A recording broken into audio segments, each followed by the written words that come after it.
Hello! Welcome to DIY is my happy place. I'm Amy, and yesterday I did a tutorial all about how to make silk flowers out of DIY supplies that I picked up from the Dollar Tree. And I love how they turned out. See how they are so fun? Well, I couldn't sleep last night because all I was thinking about is flowers. And these are perfect. I use these for pillows, or they could go on a hat or a headband or embellishment on a cute little dress. But all night long, all I could think about was how small I could make them. I thought, it'd be fun if those little flowers were just little tiny minis that could go as embellishments on gnomes or little tiny newborn headbands and a lot of different things. So that's what we're gonna do today. We're gonna have a lot of fun, and I came up with another idea of how to make it even just a little bit faster, especially when you're talking about the little tinies. So come on, join along, let's have some fun.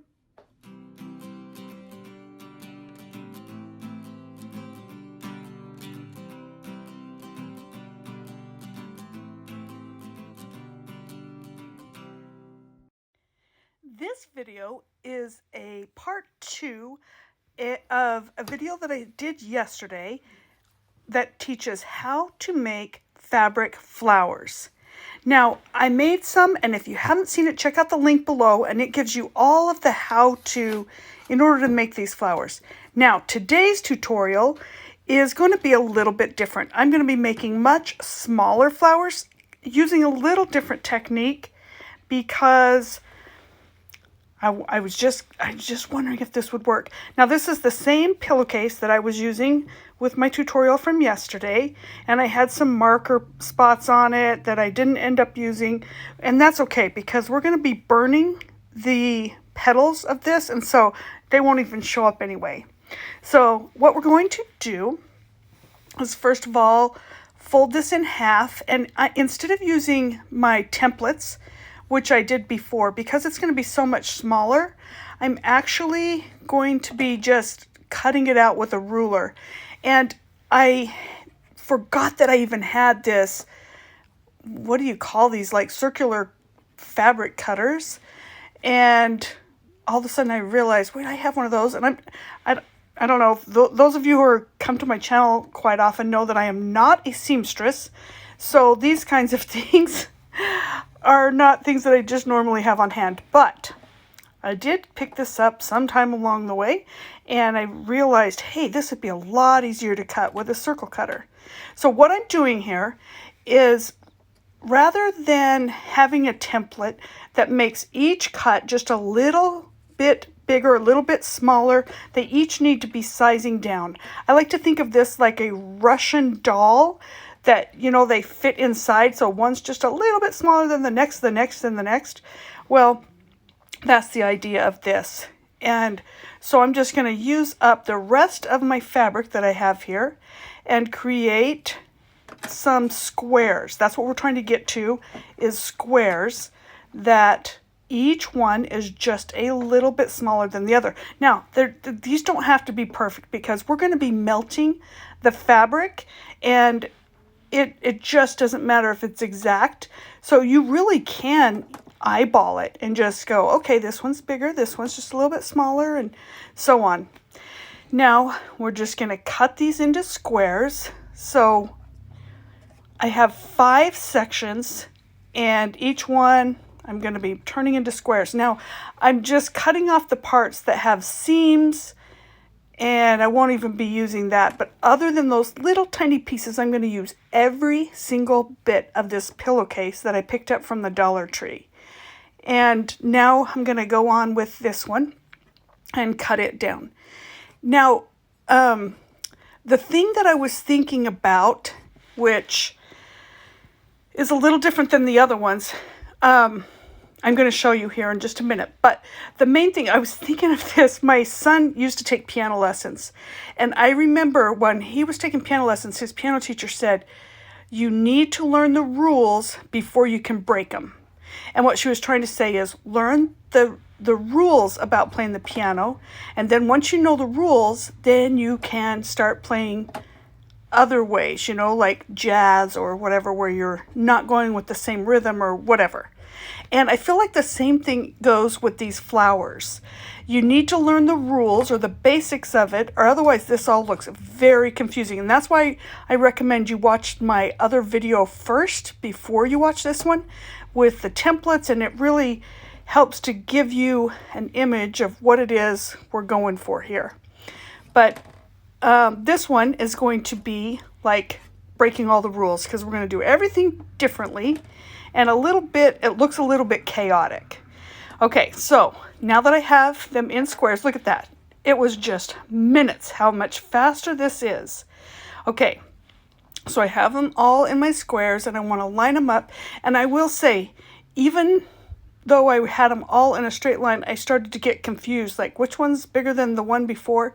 And the point is, it doesn't really matter, because we're going to be melting. So if one was just almost the exact same size, we can adjust. Now, here's the other thing. I realized we're going to have a pearl in the very center. And because these are smaller, I think I'm going to use these smaller pearls. They actually have holes in the middle.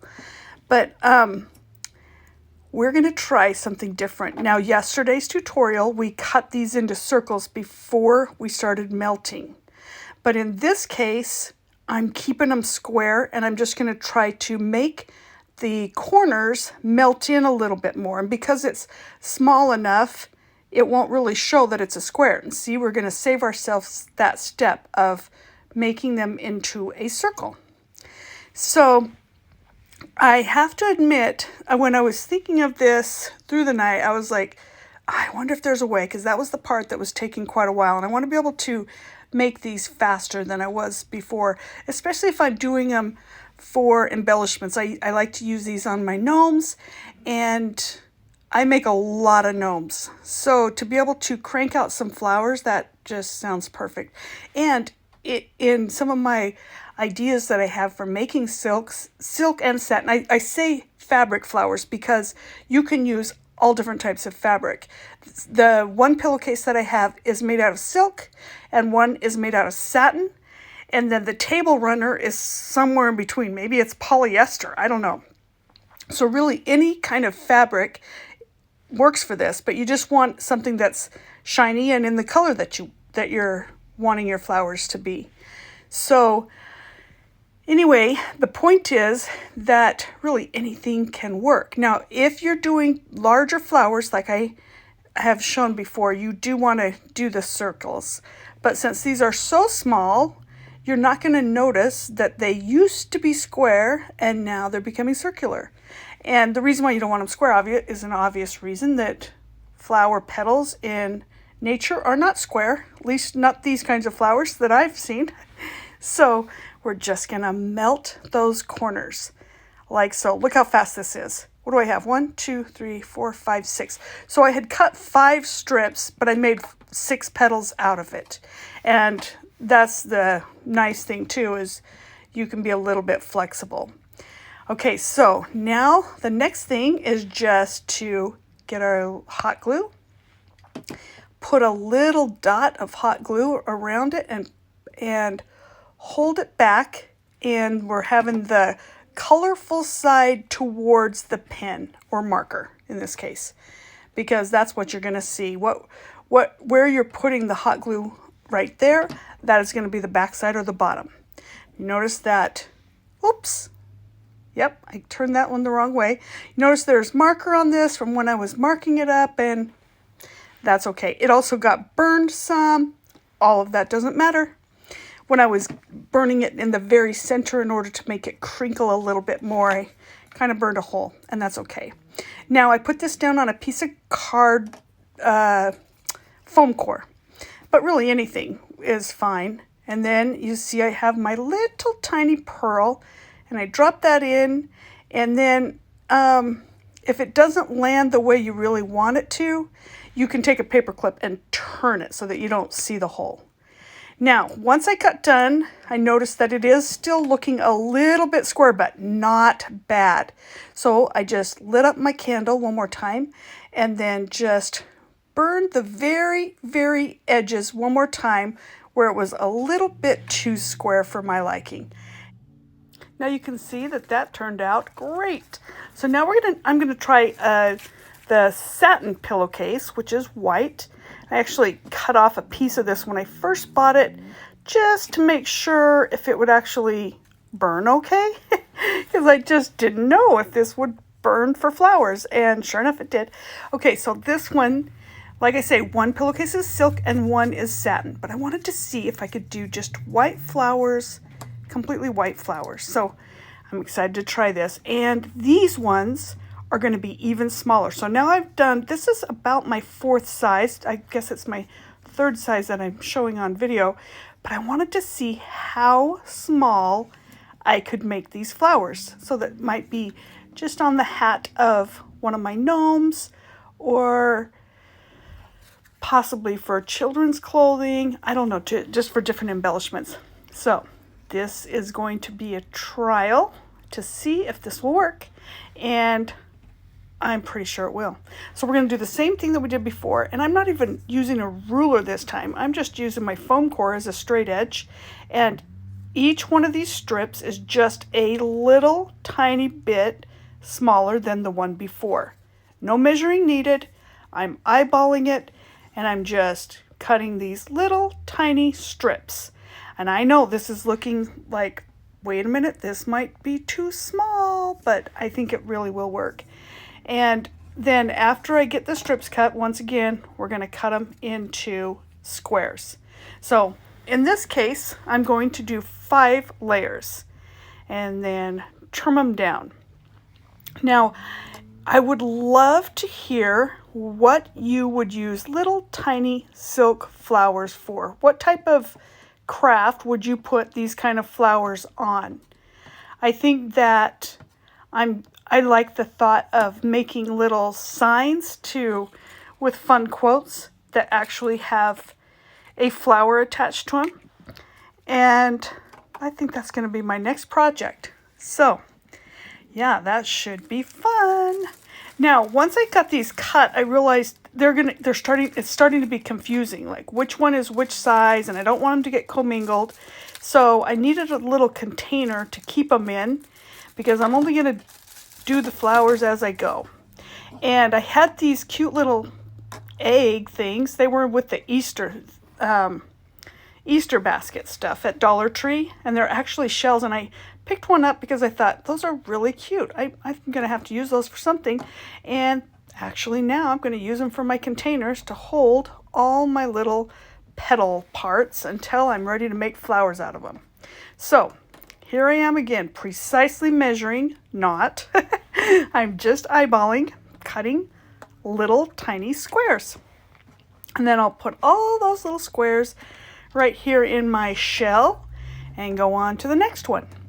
Now, I can't imagine how fast this really can be to be able to get the end result that I want. Now, if you're wanting to make larger ones, then the square idea probably needs to be trimmed up into a round circle in order for this process. But we are going to just melt our corners like we did with the previous one. So I'm curious, what are your thoughts on silk flowers? How many have you ever made silk flowers before, and have you ever used this technique before? I have to say, I saw this done with ribbon. It was actually little ribbons, and it was a little bit different. It was folded, and then it was burnt. The edges were burned, and I just figured out that this could be much faster than using ribbons.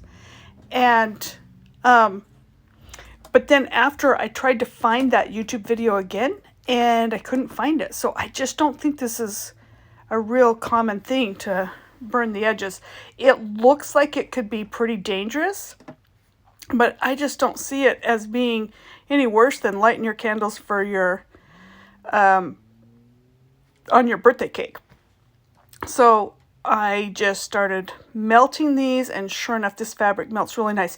What's great about it is because it's pillowcase, I think it has flame retardant stuff in it. So it'll just crinkle the edges, but then it just burns out if it ever tries to catch, or if it doesn't, you just blow it out real quick.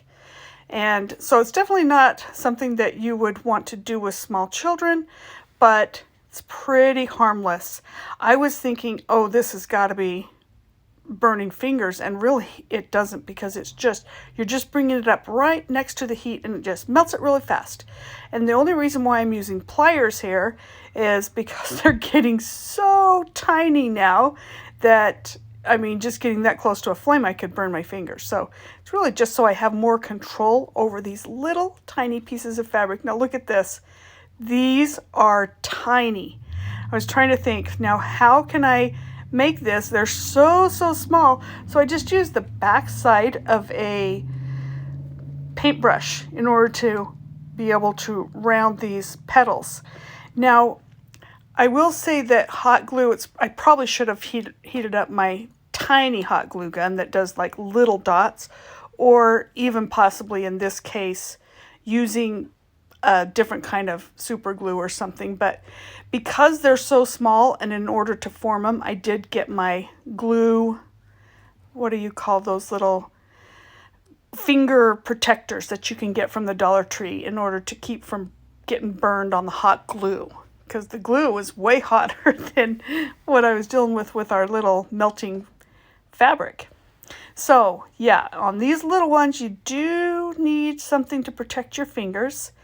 But otherwise, look at this. I think when I'm doing these little small ones, I can't even imagine how many hundreds of flowers I can actually make with one pillowcase. Now, I wouldn't just make 100 tiny flowers in one color. So I'll just make all different sizes and have them ready to go for anything. And, you know, as I'm looking at this little tiny flower come together, there was one little spot that kind of got darkened with their little burn. So I just cut that part off. And if ever you have one of your flowers and it feels like it's too square, you can either melt it a little bit more or even cut that little trim. Now, in order to get my pearl exactly where I want it, I'm using a paper clip to get the hot glue on and put it in place. And then of course I overdid it with the hot glue, so I had to scrape some off, but there we have it. Isn't that the cutest little flower? And even as I was looking at it, I'm like, man, that looked cute as the center of one of my other flowers too. You know, I mean, there's really a lot that you can do with these flowers. So yeah, there we have it. See, look how cute that is. I do think that flower making is now my jam. Oh, now I have all this stuff. I need to put this all away. What am I going to do? There we go. They're all in there. Cute little eggshells. And I'm going to have to write numbers on them so I can keep track of smallest to largest. I don't want to have to try to measure them or anything. So I'm going ahead and putting numbers on the top of my shells to keep them in place.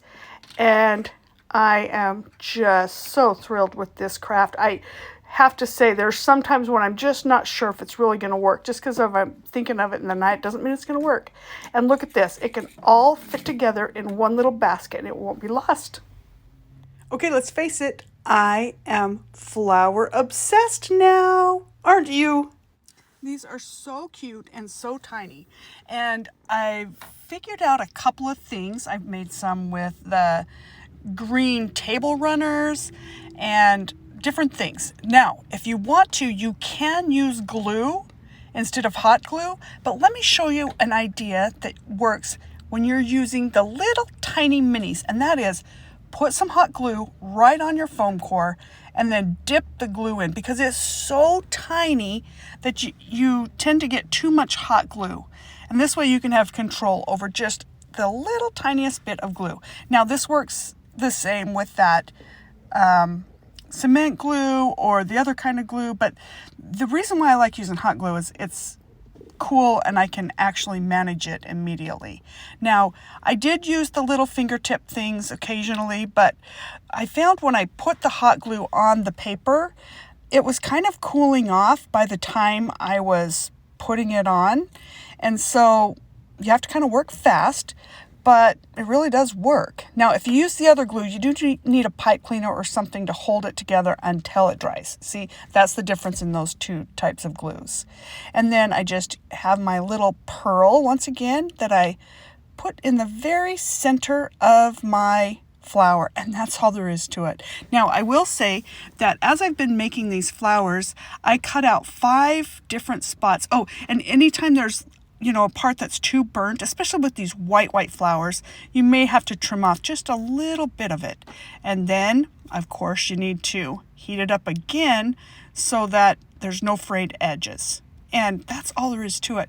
If I found there were too many corners, I could just put it over the little light, the candle, and that's all you need to do. Now, I did figure out that if you cut out 5 squares, 5 different sizes of squares, you could actually make 10 petals with those 5 squares, those 5 sizes, because every time you melt, it's just a little bit different. So when you use the really large ones, they really do need to be different sizes, or otherwise they just overlap right on top of each other. But with the minis, they work out perfectly. And that is all you have to do. Now, I will say with the table runner, it's a little bit more flammable than the pillowcases. So as you're burning the edges, you're blowing it out all the time. But it's just like, you know, the old burn some paper to make it look antique-y, you know. It's just part of the fun. Now I just am going to be making flowers for everything. It's so great. And they can come in every size. You can put them on every single thing you can think of. Thank you so much. We had a lot of fun today. I love doing do-it-yourself projects. So if you'd like to see more things like this, subscribe to my channel, ring that bell to all, like and share it out where you can. And you might want to look at another video like this one right here. Or possibly you want to look at this one right here. I'll see you again soon.